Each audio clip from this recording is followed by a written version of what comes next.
નમસ્તે મિત્રો, અત્યાર સુધી તમે મારી ચેનલ પર જોયું કે ગામડા કેવા હતા, પણ આજે હું તમને એ જણાવીશ કે ગામડા કેમ સુંદર અને સારા હતા. આપણે કહીએ છીએ કે જૂના લોકો ભણેલા નહોતા પણ ગણેલા વધુ હતા. એથી જ આજની ટેકનોલોજી પણ એમની પાસે ટૂંકી પડે. વિચારો, એ સમયે ફ્રીજ નહોતા તો પણ ઉનાળામાં પાણી કેમ ઠંડુ રહેતું. માત્ર માટીનો ઘરો નહીં પણ એને રાખવાની જગ્યા, એની આજુબાજુની ભીની રેતી અને એના ઉપર ઢાંકેલું સુતરાઉ કપડું, આ આખું એક નેચરલ ફ્રીજ હતું. આજે આપણે લાખો રૂપિયા ખર્ચીને જે ઓર્ગેનિક લાઈફસ્ટાઈલ શોધીએ છીએ એ આપણા દાદા પરદાદાના લોહીમાં હતું. તમે ક્યારે વિચાર્યું છે કે જૂના જમાનામાં ઘરની ડેલી કેમ આટલી મોટી અને ઓસરી કેમ આટલી ખુલ્લી રહેતી? અત્યારના એન્જિનિયરો સીલિંગ ફેન અને એસી વગરના ઘર નથી બનાવતા. ત્યારે આપણા વડીલો વેન્ટિલેશનના એવા માસ્ટર હતા કે ઉનાળામાં ગમે તેવી લૂ લાગતી હોય તોય ઓસરીમાં બેઠા હોય ત્યારે એસી જેવી ઠંડી હવા આવતી. ગાર કરેલી ભીતો માત્ર શોભા માટે નહોતી, એ કુદરતી ઇન્સ્યુલેશન હતું. શિયાળામાં ગરમ અને ઉનાળામાં ઠંડુ. અને હા, એ ઘરના ખૂણે ખૂણે રહેલી ચકલીઓના માળા, માણસ અને કુદરત વચ્ચેનો એવો સંબંધ હતો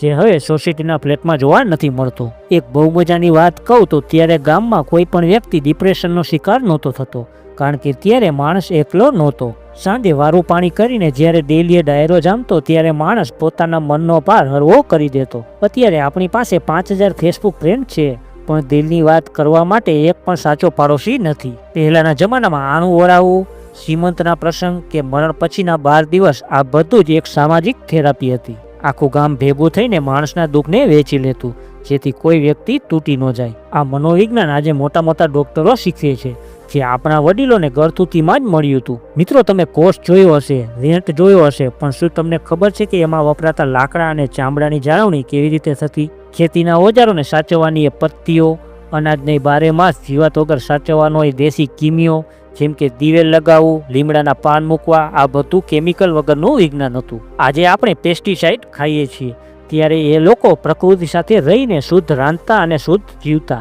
અત્યારે આપણે રાત્રે મોબાઈલ લઈને પથારીમાં પડીએ છીએ, પણ ત્યારે રાત એટલે નવરાશ અને આરામ. ફાનસના ઝાંખા અંજવાળે ચોરા પર કે કોઈની ડેલીએ જે વાર્તા થતી એમાં ભૂગોળ પણ હતું અને ઇતિહાસ પણ આવી જતું. વડીલો જ્યારે બહારવટિયાની વાત કરે, સંતો મહંતોના પરચાની વાત કરે, ત્યારે એમાં જ નાના બાળકોના સંસ્કારનું ઘડતર થતું. એ વખતે કોઈ મોટિવેશનલ સ્પીકર નહોતા, વડીલોના અનુભવો જ સૌથી મોટું મોટિવેશન હતું. એ રાતની નીરવ શાંતિમાં જે વાતો થતી એમાં ગામનો એકડો ઘૂંટાતો. તમે ક્યારે વિચાર્યું છે કે ત્યારે સીમમાં જતી સ્ત્રીઓ કે ખેતરે જતા પુરુષો માટે કેવા વણલખ્યા નિયમો હતા? ગામના પાદરેથી નીકળતી વખતે જુવાનિયાઓ મર્યાદા રાખતા.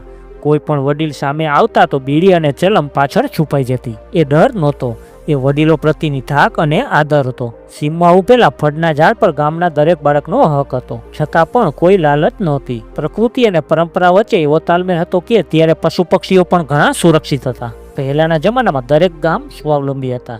કપડાં લેવા માટે શહેર નહોતું જવું પડતું. વણકર ભાઈઓ ગામમાં જ કાપડ વણતા, કુંભાર માટીના વાસણ બનાવે, લુહાર ખેતી અને ઓજાર ટીપે અને સુથાર લાકડાની કોતરણી કામ કરે.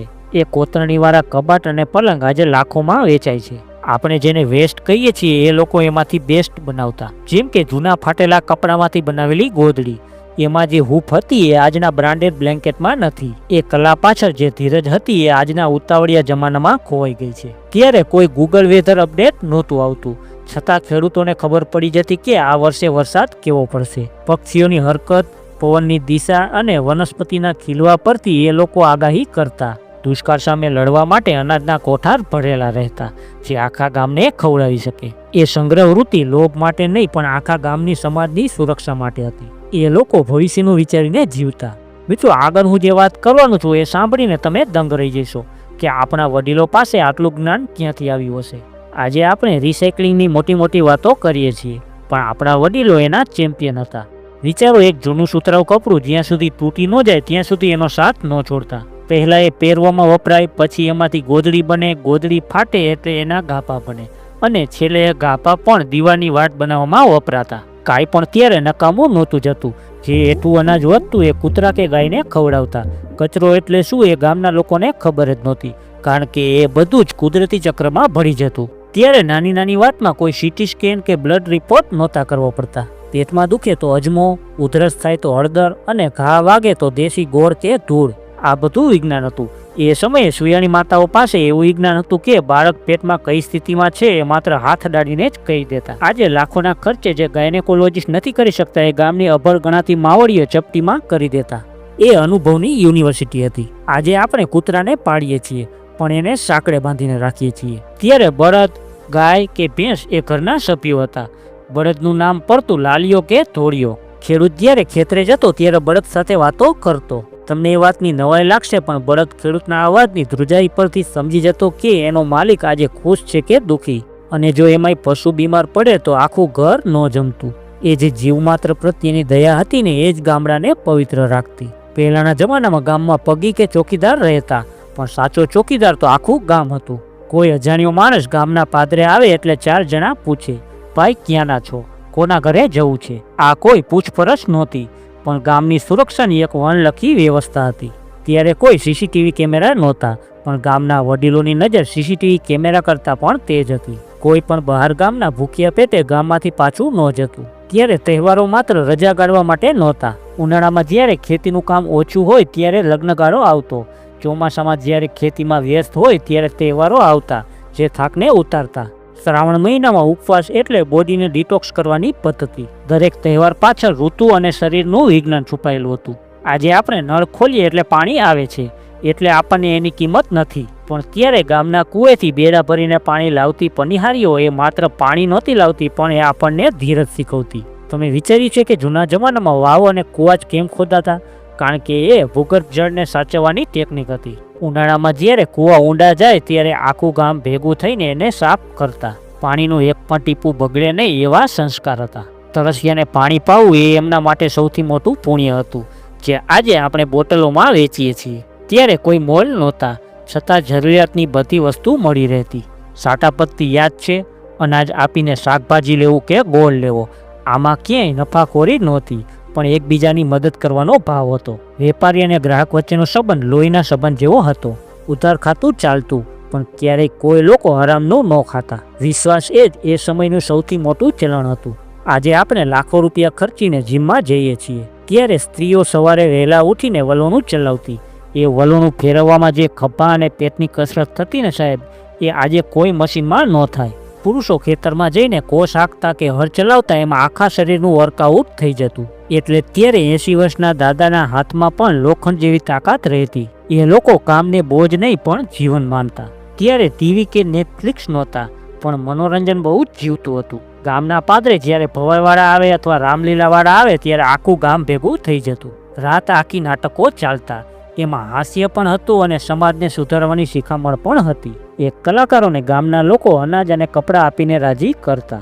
એ મનોરંજનમાં જે સંસ્કાર હતા એ આજે ક્યાંક ખોવાઈ ગયા છે. ત્યારે છોકરાઓ ભલે નિશાળે ઓછા જતા પણ સંસ્કારના પાઠ તો એમને ઘરના આંગણે જ મળી જતા. વડીલોને પગે લાગવું, પશુઓને ઘાસ નાખવું, મહેમાનોના હાથ ધોવડાવવા, આ બધું એ લોકો જોઈને જ શીખતા.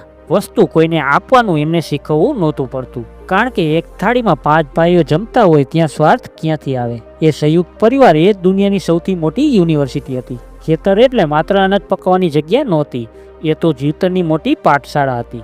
યાદ કરો જ્યારે ઉનાળામાં ખેતરમાં શેરડીનો ચીચોરો ચાલતો હોય ત્યારે એ તાજો રસ અને એમાંથી બનેલો ગરમા ગરમ ગોળ ખાવા આખું ગામ ત્યાં ભેગું થતું. ખેતરમાં ઝાડની ડાળીએ બાંધેલા હિંચકા અને ત્યાં આવતા પક્ષીઓને જોઈને જ મન શાંત થઈ જતું. ખેતરના શેઢે ઉભેલી બોરડીના બોર કે આંબલીના કાતરા જેનો સ્વાદ આજે મોંઘા ફ્રૂટ્સમાં પણ નથી મળતો. એ ખેડૂતનું જીવન એટલે આઝાદીનું સાચું સરનામું. આજે આપણે રાત્રે લાઇટના અંજવાળામાં રહીએ છીએ પણ ત્યારે રાત એટલે ખરેખર રાત જેવી લાગતી.